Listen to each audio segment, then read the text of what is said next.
I am Dr. Kulluri Venkat Narasimharao, High Court Advocate, Amirpet, Hyderabad.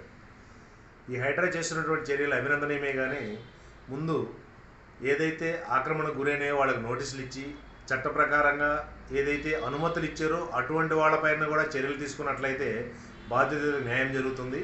అదేవిధంగా government వాళ్ళు ఏదైతే ఈ యొక్క బాధితుల ఇల్లు అన్యాక్రాంతమునకు గురైనాయి అని చెప్పేసి కూలగొడుతున్నారో అటువంటి వాళ్ళకి ఆల్టర్నేటివ్గా ఏదైనా గవర్నమెంట్ తరపు నుంచి సపోర్ట్ చేసినట్లయితే కొన్ని కుటుంబాలు రోడ్డుల మీద పడకుండా గవర్నమెంట్ నుంచి కూడా సపోర్ట్ తీసుకొని ఆ యొక్క సహాయాన్ని అందించుకున్నట్లయితే వాళ్ళకి కొంత రిలీఫ్ ఇచ్చినట్టు అవుతుంది. ఈ యొక్క గవర్నమెంట్ యొక్క పాలసీని ఒకసారి పునరాలోచించి బాధితులకు కూడా అన్యాయం జరగకుండా గవర్నమెంట్ సైడ్ నుంచి సపోర్ట్ ఇచ్చి ఎవరైతే ఇల్లీగల్గా అనఫిషియల్గా పర్మిషన్ లేకుండా కట్టున్నారో అవన్నీ ఖచ్చితంగా తీయాల్సిందే.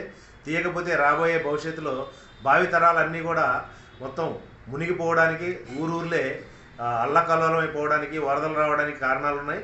గతంలో ఈ విధంగా చేయకపోవడం వల్లే ఈ యొక్క వ్యవస్థలో ఈ లోపం చేయడం వల్లే ఈరోజు ఈ హైడ్రా వ్యవస్థ ద్వారా మార్పుల కోసం అందరూ కూడా ప్రజలు అభినందనీయంగా కోరుకుంటూ ఉన్నారు. ఈ విధంగా చేయడం వల్ల భవిష్యత్తు యొక్క పిల్లల కోసం మనం చేస్తున్నటువంటి ఇప్పుడు ఈ చర్యలే రాబోయే తరాలకి భవిష్యత్తు కోసం ఉపయోగపడతాయని చెప్పేసి నేను అనుకుంటూ ఉన్నాను. అదేవిధంగా మొన్న వరదలకి విజయవాడలో జరిగినటువంటి ఎఫెక్ట్ ఏంటంటే ఎక్కువగా రాజకీయ నాయకులు ఎవరి స్వార్థం కోసం ఎవరంటే వాళ్ళు పర్మిషన్ల ద్వారా తెచ్చుకోవడం, వాళ్ళ యొక్క స్వార్థాన్ని మొన్న వరదల్లో అనేక మంది ఇబ్బందులకు గురై వరద బాధితుల లెక్క నష్టాలని చవి చూసినారు.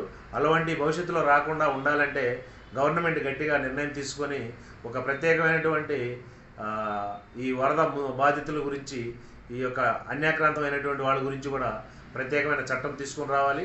ఉన్న చట్టాలన్నింటినీ కూడా కరెక్ట్గా ఇంప్లిమెంట్ చేసినట్లయితే రాబోయే రోజుల్లో ఇటువంటి వ్యవస్థ నుంచి కొంచెం దూరంగా ఉండొచ్చని, రాబోయే భవిష్యత్ తరాల వీటి కోసం భవిష్యత్తు కోసం ఈ చర్యలు తీసుకోవాలని చెప్పేసి నేను కోరుకుంటూ ఉన్నాను.